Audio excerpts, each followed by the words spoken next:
3 News Now this week. Hospitalization rates and COVID cases skyrocket, and Ricketts is responding with a few more rules, but infectious disease experts say it's not enough. 3 News Now reporter Ruta Olsenitis spoke with leading UNMC infectious disease expert Dr. Lawler and has everything you need to know about the new DHM. Last week, Douglas County recorded its highest number of new COVID cases, over 3,000. Almost 30% of tests last week were positive. Hospitals are nearing capacity with no sign of slowing down. And experts say this has now become extremely dangerous territory. In 3 weeks' time, our hospitals will be overwhelmed, and we will no longer be able to deliver optimal and effective care for COVID. And we will also no longer be able to deliver appropriate care for everyone who comes in with a heart attack or a stroke. The Omaha Metro Healthcare Coalition reports hundreds of hospitalizations in the area. Around 800 people are hospitalized all across Nebraska. We got 800 people in the hospital. 6 weeks ago, that number was 200. So we're seeing rapidly rising hospitalizations. We need everybody's help. On Monday, Governor Ricketts announced new restrictions on the directed health measures. Key changes include social distancing requirements in places of worship, something many churches, like Metropolitan Community Church in Omaha, already had in place. When they said no restrictions, just go back, and our thought was, no, that's not safe enough for what we want to do. Another change includes limits on indoor gatherings, not including bars and restaurants, from 50% to 25%. Going from 50 to 25, on the theater side, to be quite honest, it doesn't really affect things. Governor Ricketts says he'll see how the community is impacted with this new, stricter directed health measure and make adjustments from there. But infectious disease experts are saying that'll be too late. Unfortunately, those DHMs that were announced today are grossly insufficient to slow down transmission rates in the community. And those are not going to dramatically deflect the curve. Bars and restaurants can remain at full capacity with 6 feet required between tables. Infectious disease expert Dr. Lawler says that's where most of the change needs to happen. Restaurants and bars and clubs are clearly epicenters for large transmission events. Dr. Lawler says this week will be vital to the fate of the healthcare systems in Nebraska. If cases can dramatically decrease, the rest of the winter months should be okay. Reporting in Omaha, Ruta Olsenitis, 3 News Now. Other changes in the DHM include limits on fan attendance or youth, school, or club sports to families only. Mask requirements are now in place in businesses with 15 or more people. For a full list on all the changes that go into effect on Wednesday, visit our website at 3newsnow.com. Tonight in Bellevue, school district officials say they will be sticking with in-person learning for the time being. 3 News Now reporter Jessica Edson tells us how the district is handling the ongoing pandemic.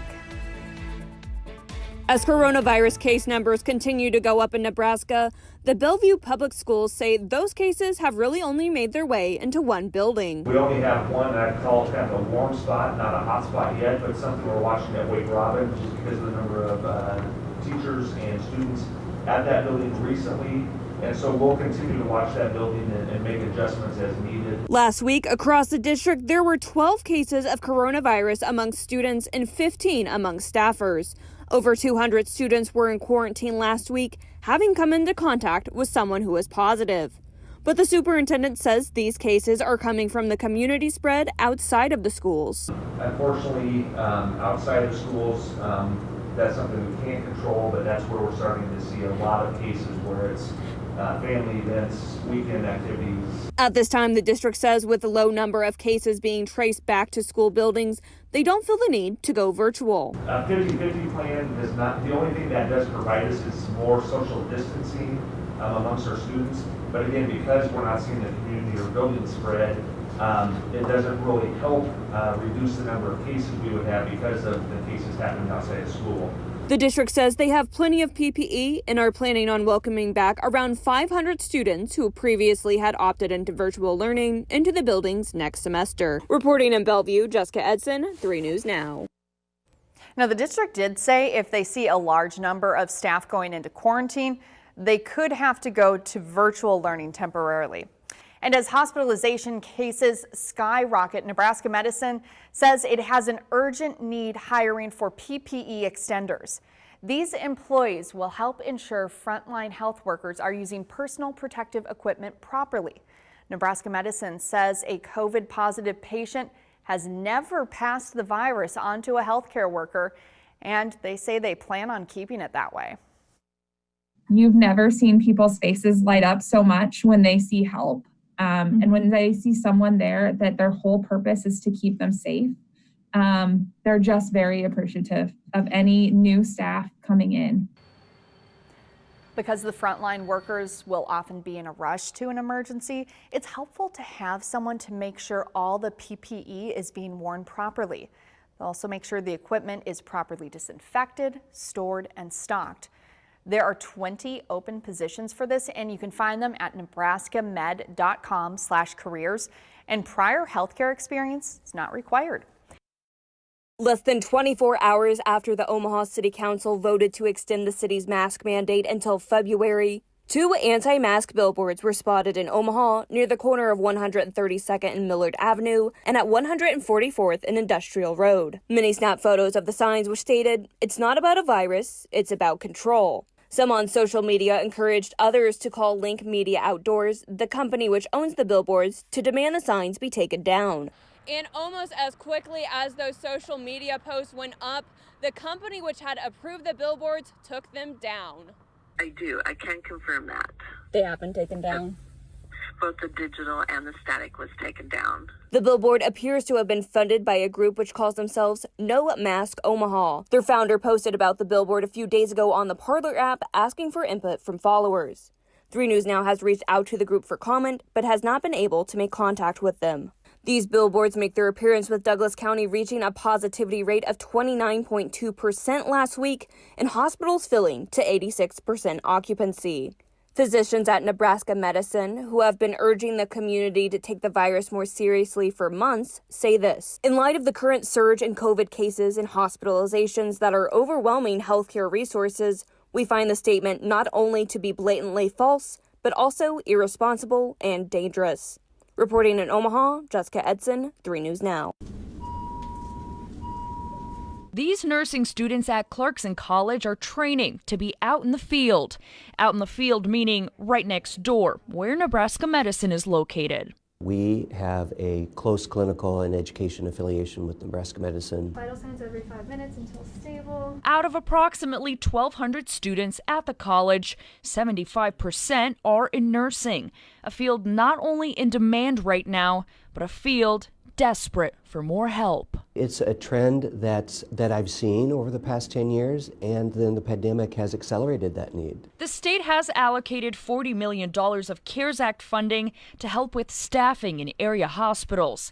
They also launched a new resource to help recruit. The Nebraska Department of Health and Human Services launched a new website to recruit as many nurses as possible during the staffing shortage seen all across the state. It's an online resource that can connect nursing assistants and nurses to employment or volunteer opportunities within these Nebraska facilities that have critical staffing needs. The website is centerfornursing.nebraska.gov, and it's not only available to practicing nurses, but nursing students as well. Nursing students during this time of their winter recess break can also take advantage of this opportunity. Those that apply and are hired will receive training before starting, and then jump into a field where the need is greatest.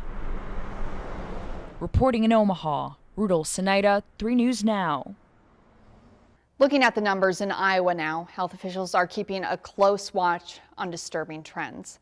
Iowa has reported 24 COVID-19 related deaths since this time yesterday, raising the state total to 1,874.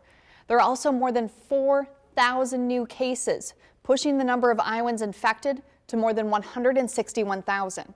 Also, the state's 14-day test positivity rate is up again, now at 20.8%.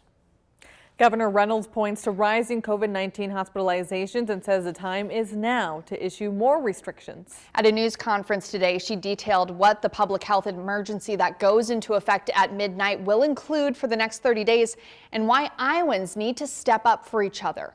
3 News Now morning anchor Jennifer Griswold breaks down the changes. The overall increased patient volume is stressing our healthcare system, and it is putting capacity at risk. With more than 1,100 people currently hospitalized with COVID-19 and a statewide positivity rate of 19%, Governor Kim Reynolds says the surge is stressing the state's healthcare system.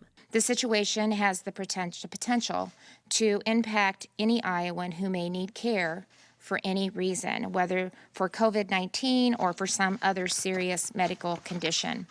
And we don't want anyone to be turned away from our hospitals. For the next 30 days, when Iowans gather in groups of 25 or more inside for social or recreational reasons, they'll have to wear a mask. That requirement comes into play with 100 people or more outside. This goes for youth sports too, and only 2 spectators are allowed for each athlete. Masks will be required for personal service businesses like salons. Bars and restaurants must space tables and limit groups to 8, but no big changes for them. Iowa is open for business, and we intend to keep it that way.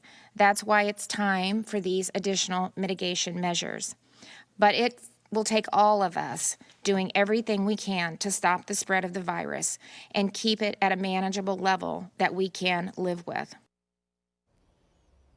Iowa requires schools to request a waiver through the state to go fully remote.